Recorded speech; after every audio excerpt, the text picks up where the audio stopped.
সংখ্যাসূচকের নাম অনিশ বিশ্বাস এবং তার স্ত্রীর নাম পায়েল দারি। সংখ্যাসূচকের ভবিষ্যৎবাণী।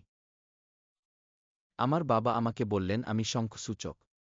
এটি প্রায় 100 বছর আগের গল্প।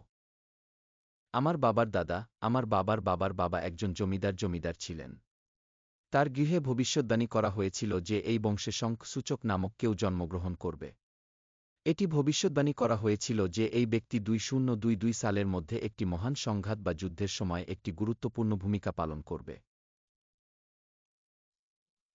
এই সংখ্যাসূচক সকল ধর্মকে একত্রিত করবে এবং একটি গভীর বার্তা ছড়িয়ে দেবে। সব মানুষ একই রকম। রক্তের রং একই। আমরা এক ঐশ্বরিক সত্তা দ্বারা সৃষ্ট। তাহলে নিজেদের মধ্যে মারামারি করার উদ্দেশ্য কি?